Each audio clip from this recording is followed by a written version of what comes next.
Listen only mode.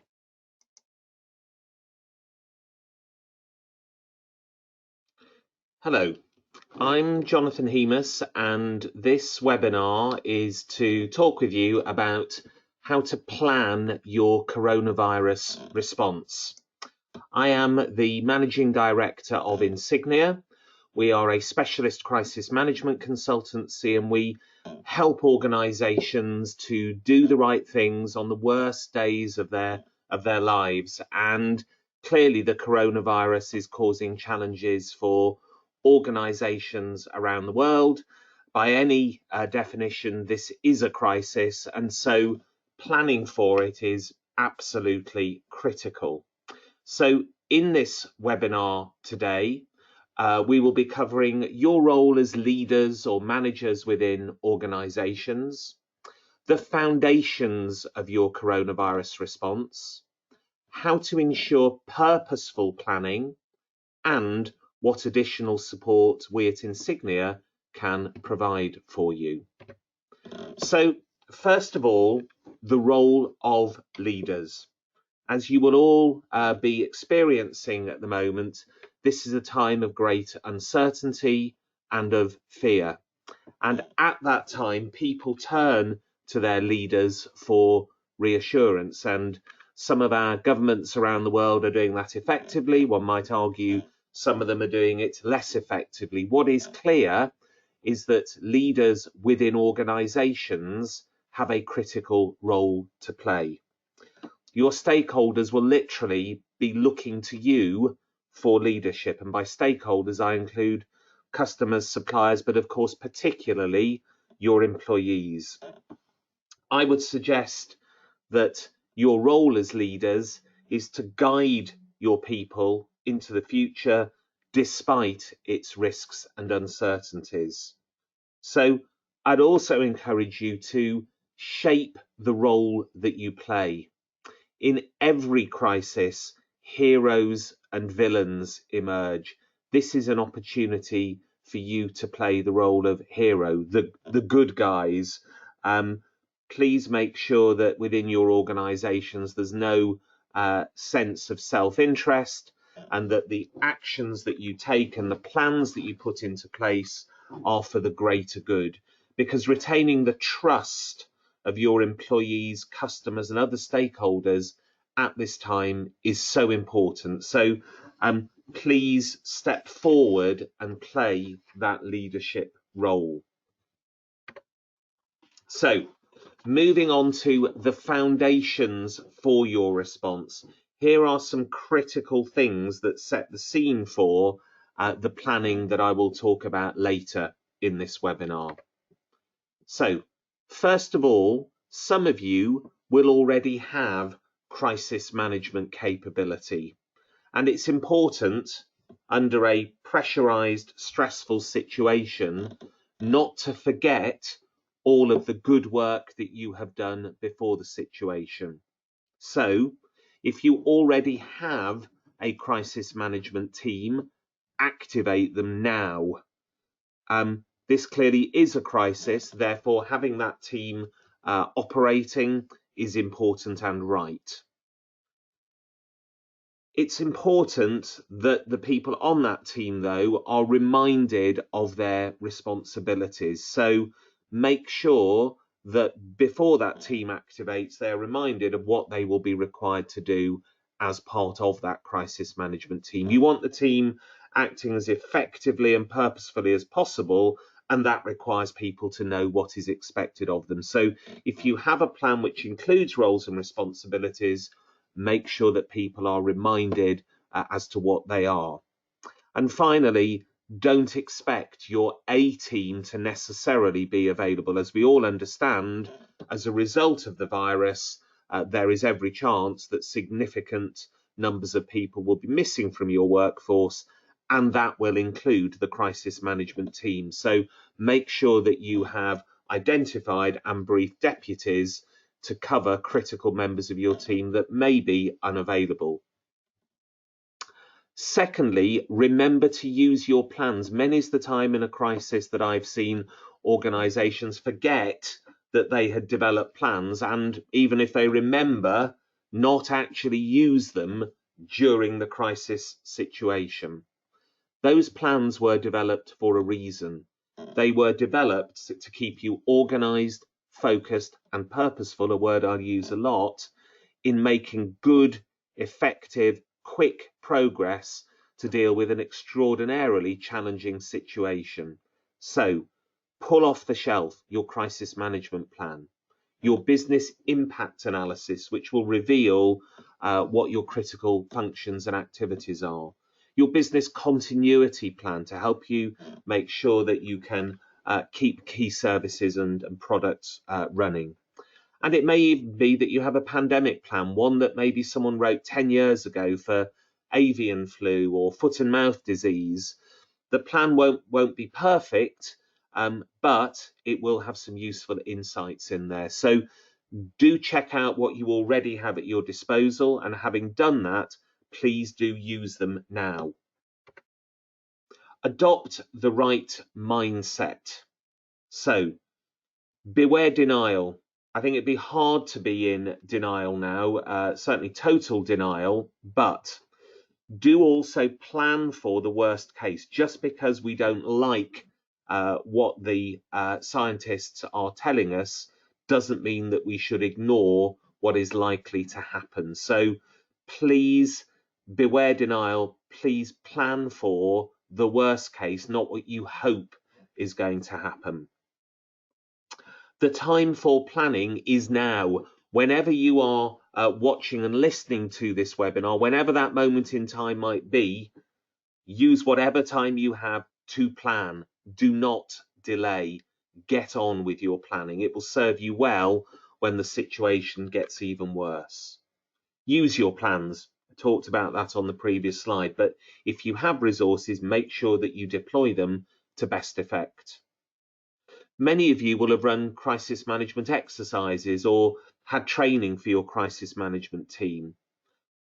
Dust off the feedback reports, the actions that came out of them, and make sure that they have been implemented. You want to have your absolute best chance of succeeding in this situation, and that may be by referring back to what you said went well and what didn't go so well in previous exercises, and making sure that you don't make the same mistakes again, and that you do have the resources in place identified through those exercises to manage this current situation successfully.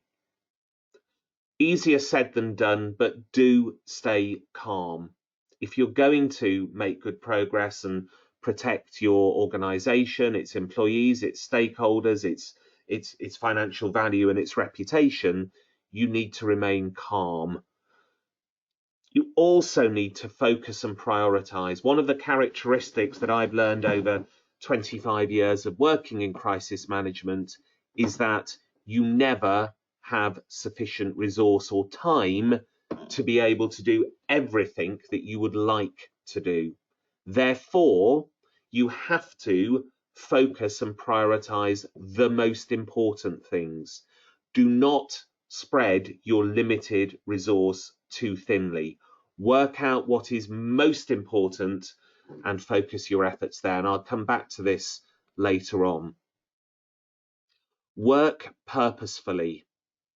This is a critical time in your organization's history. And in order to emerge stronger from this situation, you need to work purposefully. In other words, strong, tight, focused meetings, prioritization that I just mentioned, timely decision making, understanding what it is that we're seeking to achieve and making decisions and actions relate to that end purpose.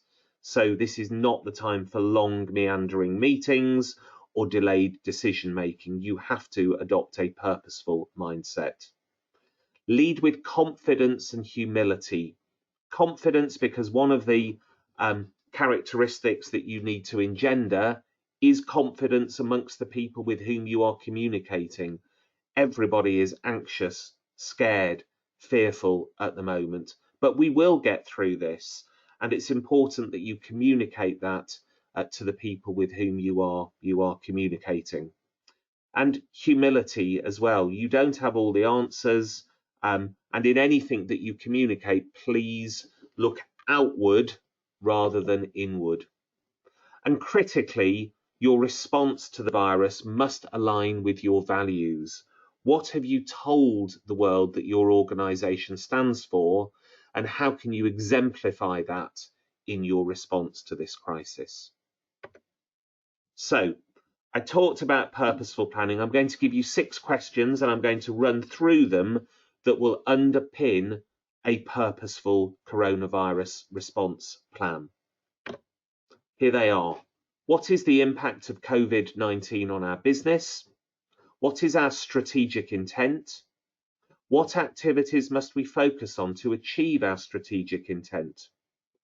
Of these activities, which is our top priority right now? What resources do we need to implement these activities? Who needs to know what, when, and how? So, I'm going to go through those questions one by one and interrogate them a little bit deeper.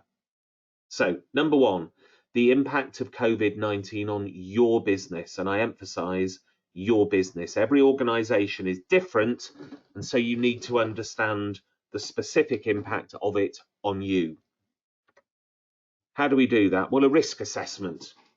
Identify what the risks as a result of coronavirus are to your people, your operations, your reputation, your relationships, and any other parameters which are relevant to your business. What could happen? What is the worst case in terms of risks across your business? Work that out and write it down. Then prioritize those risks according to likelihood and impact. How likely is this particular thing to happen? And if it did happen, what would be its impact on your organization? And you can grade those as either high, medium, or low, both in terms of likelihood and impact, or on a scale of 1 to 5, with 5 being highest impact. However you choose to do that, just work out where are my critical risks, your critical vulnerabilities. By understanding that, you can plan accordingly.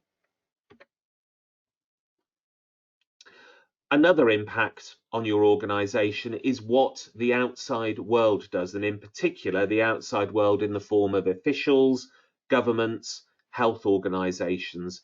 It is worth scenario planning ahead of time what the authorities may choose to do next. We can see different actions in different parts of the world, perhaps map against your own country what is happening in another country that's maybe further down this process, and work out what would happen if my government or my health authorities put in place this same set of restrictions. So think through what the authorities might put in place, what the impact of those restrictions would be on your organization, and what you need to do as a result. This whole process is about working out beforehand and addressing the implications of what might happen in the future before it happens. That will enable you to be much more purposeful, focused, and successful with your response. Think about the impact on your business with regard to stakeholder behavior. For example, how is your customer or client behavior changing? And what do you need to do as a result? To give you a quick example, those businesses that are in the line of delivering food to people's homes, for example, Deliveroo and Just Eat, who bring hot food from restaurants and takeaways to people's homes, they have recognized that people are uncomfortable having face-to-face close contact with people whom they don't know. So they have both introduced what they're calling their contactless service, whereby the food is left in your porch or on your front doorstep rather than having to be face to face with their delivery staff. So think about how your customer or client behavior is changing and what you need to do as a result. How is your supplier behaviour changing? What's happening in your supply chain, and what do you need to do as a result? Go to the worst case scenario. What if a key supplier goes bust? How would you respond to that? What steps can you take now to reduce the impact of that? Also consider the expectations of your stakeholders and what can you do to meet, or even better, exceed those expectations. I'll talk about this in more detail when we come on to communication, but do put yourself in your stakeholders' shoes and work out what it is that they expect of your organization, because if you want to retain their trust, you need to live up to those expectations. Think about the impact from a people point of view, and I mentioned earlier, scenario plan against the worst case. So the critical factor in terms of your employees will be the absence rates. And when I say the critical factor, I mean the critical factor in terms of the impact on your organization and its ability to continue to function. So plan for the worst case. Now, you might want to work on the assumption that you might be without 30% of your people for up to a month. You might want to go to an even worst case situation. What if you only had half of your people available for an entire month? Use the latest World Health Organization statistics, but you need to plan for what the impact of very high levels of absence would be on your business and how you can mitigate those. A couple of tips when you think about absence rates and how to deal with them. Firstly, critical skills workers. There may be people in your organization that do something very specialist and very critical that only they can do. And there may be only a small group of them. For example, in your organization, there might be 6 people who have security clearance to do a critical piece of work.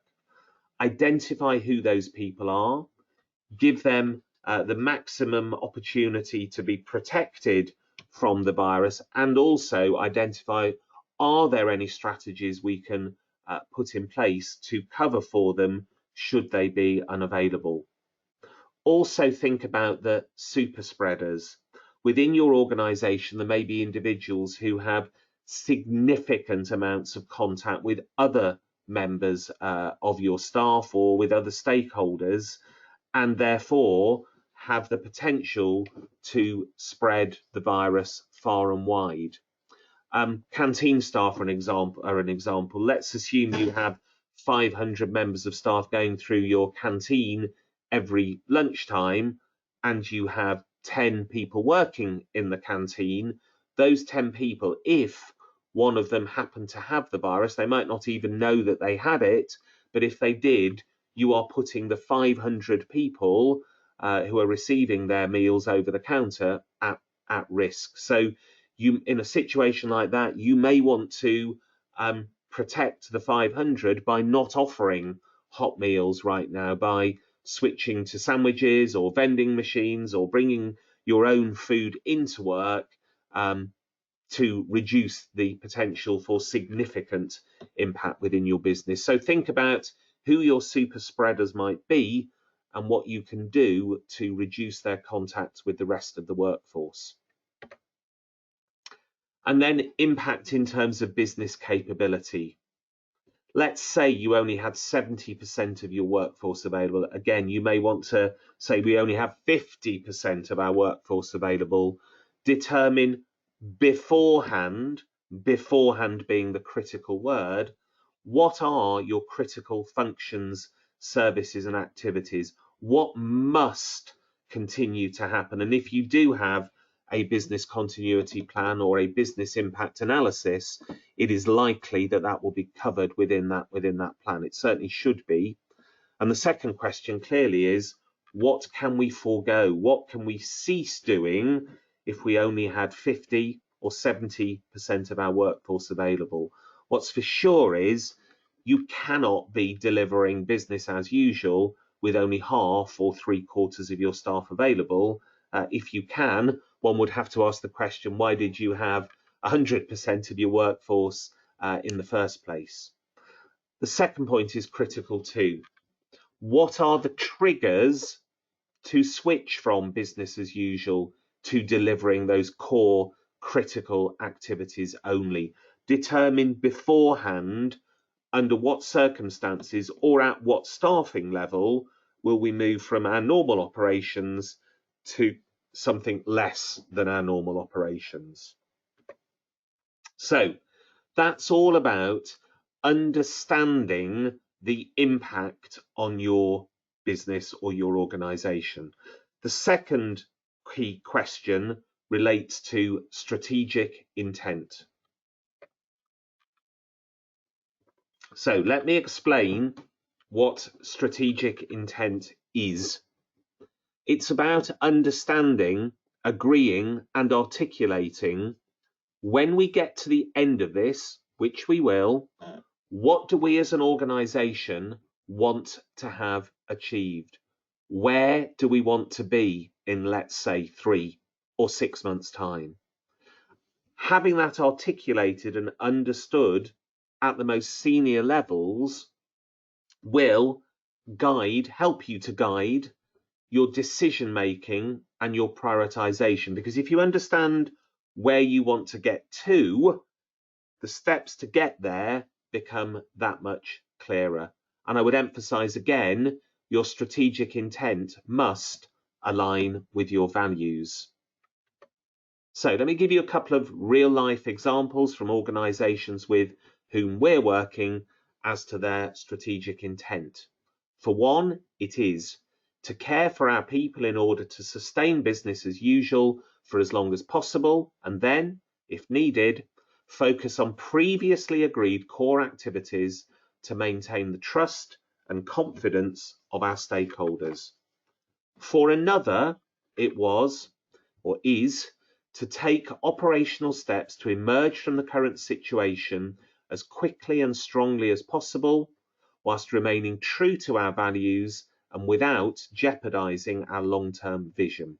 So I would strongly recommend that you define the strategic intent for your organization, because it will really help to guide how you respond to the situation. It will make decision making, action planning and prioritization so much easier if you know where it is that you're aiming to get to. So that's strategic intent. The third area to think about is activities to achieve your strategic intent. What do I need to do in order to reach your strategic intent? So here are the questions that you should ask within activity planning. What must we do to achieve our strategic intent? What decisions must we take to move towards our strategic intent?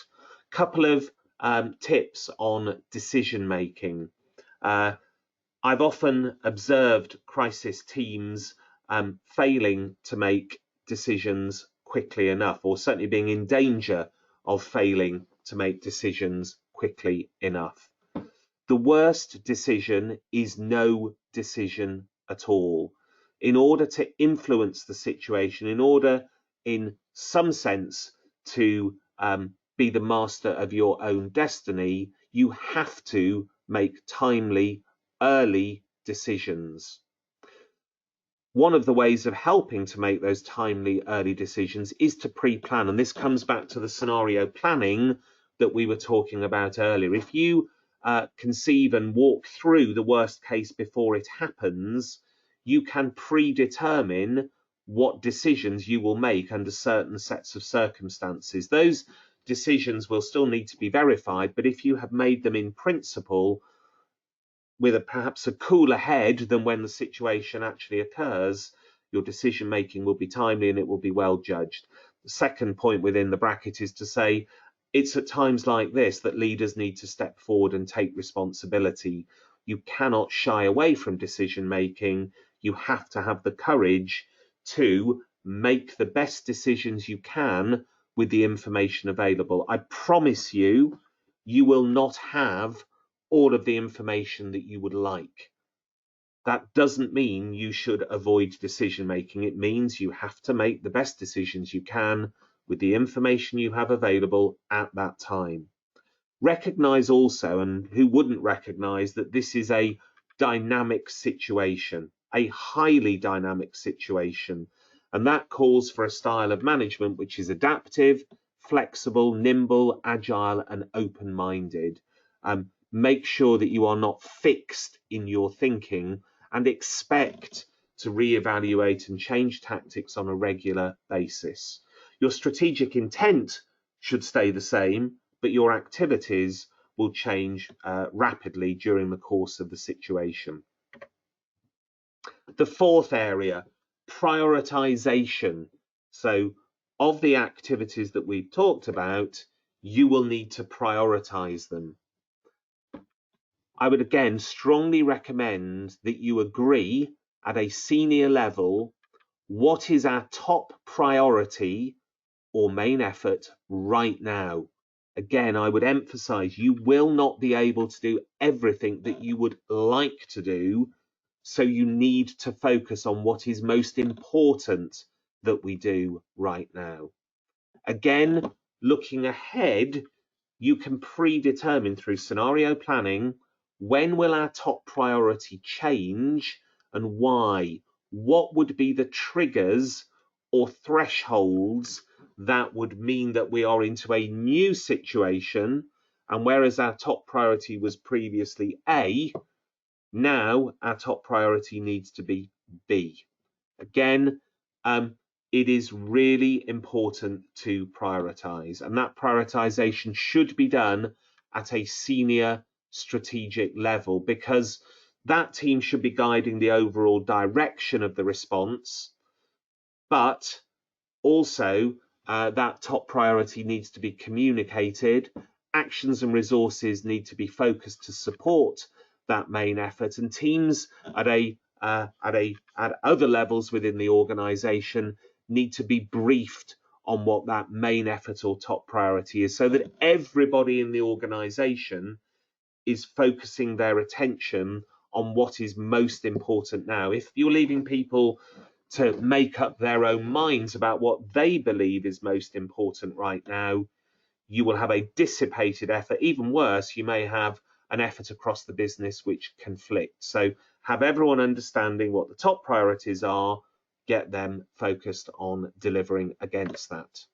Again, just to give you an example from one client with whom we are working, for them, at the beginning of the coronavirus outbreak, their top priority is as follows.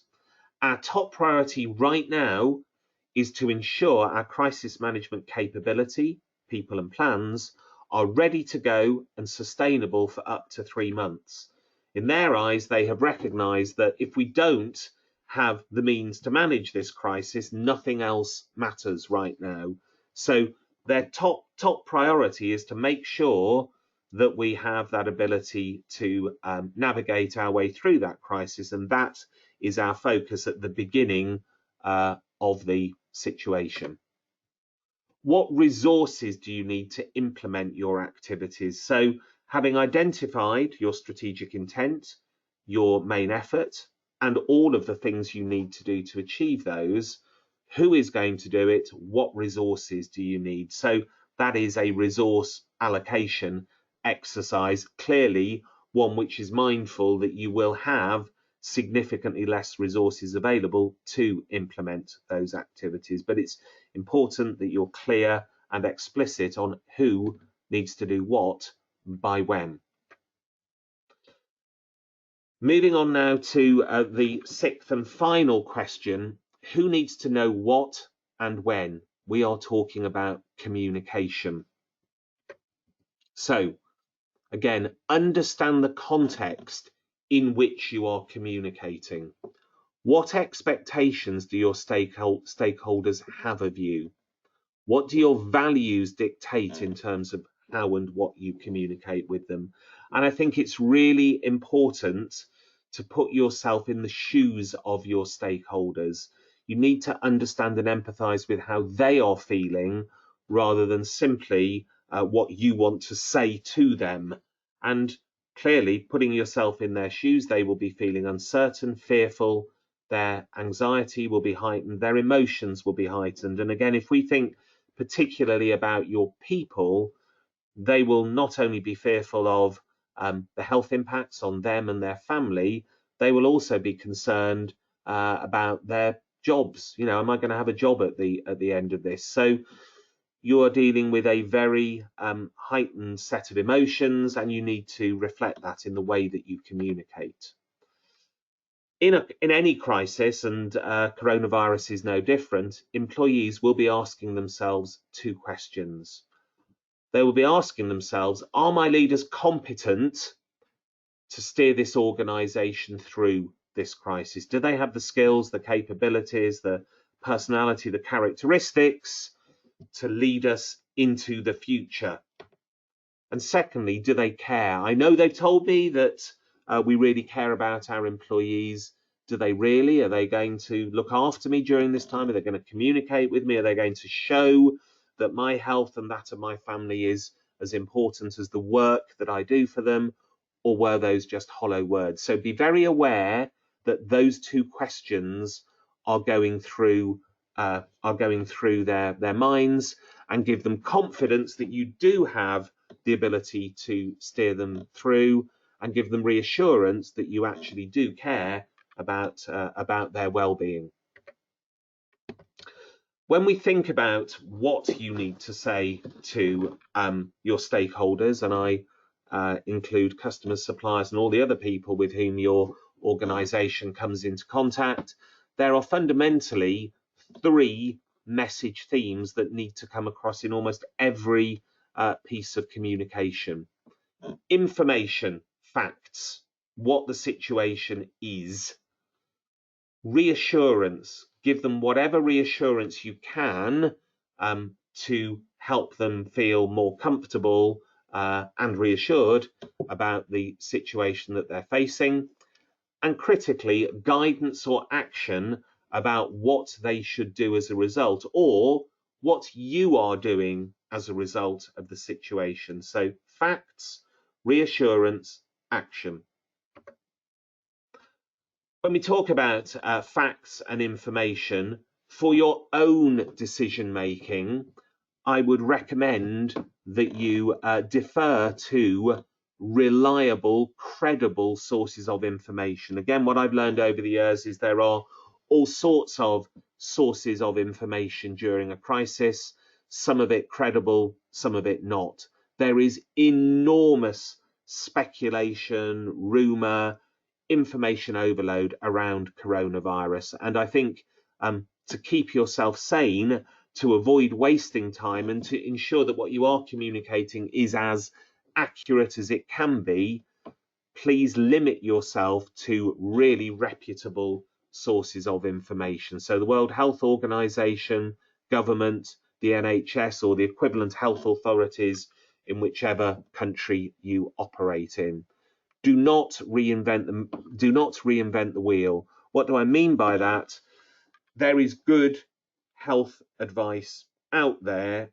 I think it behoves us all to communicate that advice rather than making up our own advice. You will also want to direct employees themselves to reliable information sources, and here are some examples of where you might want to direct your people to. Let's talk briefly about some communication principles. What's important in terms of the way that you communicate in a crisis? You need to communicate transparently. You are dealing with grown-ups, and so there is no need, and it is patronizing to hide information from them. So I would encourage you to communicate transparently. Tell them what you know, tell them how it is. Communicate frequently. In a crisis, people find it hard to take on board information because all of our brains are scrambled at the moment. So you may need to communicate the same message multiple times in order for that message to be fully received. Frequent communication is also important because, as we've discussed earlier on, this is a very dynamic situation. So what was correct yesterday is no longer correct today. Communicate across multiple formats and channels. So use your website, use your intranet, use email, use face-to-face to the extent that that is appropriate at the moment. Use the telephone, use WhatsApp, multiple formats and channels to reach your stakeholders. Critically, communication should not just be a one-way street. It's not just about telling people, it's about listening to people and enabling them to ask questions and get further information. So do make sure that whatever communication you put in place, it is two-way rather than simply broadcasting. And communication needs to come not just from the leaders of the organization, but from anyone who is in touch with your stakeholders. So anybody in the front line needs to have sufficient information to communicate information to the people with whom they're dealing. So if you have a call center, the people working in that call center need to have the right information to answer the questions that your customers are asking. And it's also important to equip your managers through and across the organization with communication materials and information so that they can brief their teams and answer their questions. Make sure they are equipped with the information and the communication materials, questions and answer sheets, for example, that they require. When you are creating a piece of communication, whether it's an internal briefing, a press release, or a letter that you're issuing to customers, use this checklist to confirm that it is the best it can possibly be. Is it human? Now is not the time for stiff corporate language. This is a very human crisis and it calls for a very human response. So please don't come across as corporate in your communication. Is it clear, simple, and straightforward? Again, we are dealing with a situation where we're all anxious and have heightened emotions. That makes information harder to receive. We need to make that information as digestible as possible. So please make it as clear, simple, and straightforward as possible. Is it practical? Now is not the time for concepts, ideas, and theories. Now is the time for clear information and clear guidance. Is the communication in line with your values? Does it match the tone of voice of your organization? And are your messages substantiated? So, for example, if you say in your communication, we're taking all steps to protect our customers, you need to be able to substantiate that. Well, what steps are they? Give me reason to believe that that nice phrase, taking all necessary steps, is indeed true. Otherwise, it's just a hollow message. In terms of your overall communication plan, here are the 7 steps to develop a communication plan. What are your objectives? Set your communication objectives. Identify and prioritize your stakeholders. Again, this is a situation whereby you need to know who all of your stakeholders are, but which are the 2 or 3 most important stakeholder groups, because you won't be able to dedicate the same level of resource to all of them. Develop messages that inform, reassure, and drive action, and those messages should flow across all of your communication. Determine the most appropriate channels to reach your stakeholders. Agree timing and triggers for communication. Coordinate communication with your key colleagues. So, people in your HR team, your legal team, your communication team, they will all have responsibilities and a view on communication. Make sure that all of that communication is coordinated and going in the same direction. And clearly remember that your PR team, your communication team, will itself be hit by the coronavirus. So again, how are you going to resource all of the communication that needs to take place when a third to a half of those who would normally be doing it are no longer available for a period of time? You may like to take a look at Delta Airlines, who've done a really great job of communicating. Clearly, the airlines are massively affected by this situation. They have a special section of their website which tells customers everything they are doing to keep customers safe. And the really good thing about this is not only that it's very comprehensive, but it's very clear, and it demonstrates and substantiates their messages rather than those hollow phrases I was talking about before. So 2 examples. They talk about making sure that cabins are clear of the virus, and the picture on the bottom left is a fogging technique, as they call it, which is a video of how they are making sure that the cabins are clear. So they're not just telling people, they are showing people. Bottom right, check-in kiosks. They're explaining in very simple terms how they are ensuring that self-check-in, where people are touching screens, is not a risk to health. So it's just a very good example of setting the communication agenda and doing your very best to reassure your customers. So, to summarize, purposeful planning requires you to ask yourself these 6 questions. What is the impact of COVID-19 on your business? What is your strategic intent? Where do we want to get to? What activities must we focus on to achieve your strategic intent? And of those activities, which is your top priority right now? What resources do you need to implement those activities? And communication. Who needs to know what, when, and how? I want to emphasize, whenever you're watching this webinar, the time to act is now, not tomorrow or the day after. You want to get as much planning done as possible ahead of the worst impact.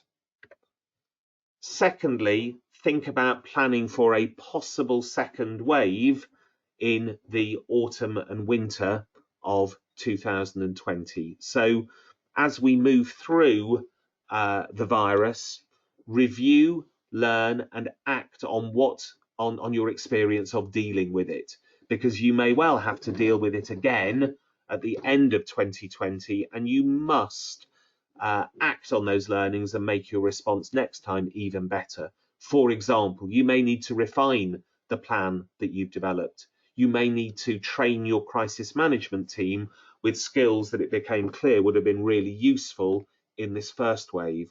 And you may very well want to rehearse your response so that it's slicker and more effective should you need to deploy it a second time.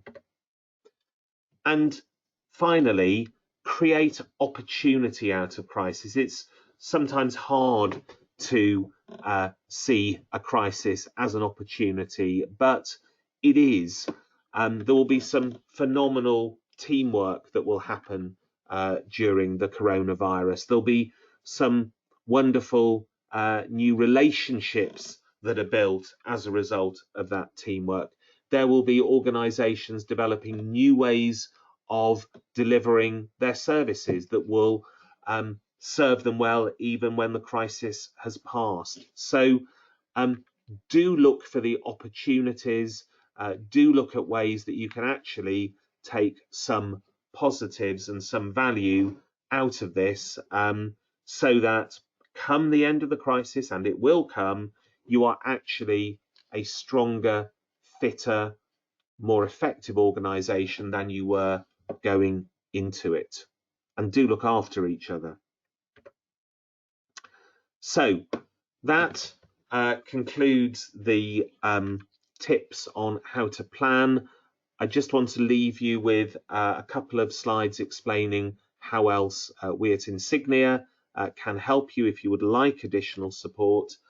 We are running regular communication planning virtual workshops. They are 3 hours in length. They include templates and checklists for you to develop your own communication plan. They also include a 60-minute one-to-one call with an Insignia consultant to tailor the planning to your organization specifically. To sign up costs £350 for the first delegate and £150 for any other delegates from your organisation. Those are open workshops.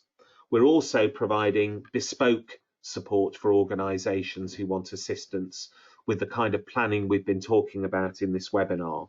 We're running planning workshops again. Those can be either face-to-face or increasingly virtual. Communication planning workshops, same applies, either face-to-face or virtual. We can develop your communication materials for you, and we can offer all manner of consultancy, advice, support and secondment, so brains, arms and legs to support you throughout this challenging period. If you have any questions about anything in this webinar, please do feel free to contact me by email, by phone, or visit our website where we have other resources which will be of value to you during this situation. And please do contact me as well if we can be of any assistance with any of the services that I've just been talking about. Coronavirus clearly presents a significant challenge. It is a big crisis, but it will not be forever. Take the time to plan, scenario plan, look ahead, and by doing that, you will emerge from this situation stronger and hopefully with an organisation which is fitter, more sustainable, and ready to face the challenges ahead. Thank you.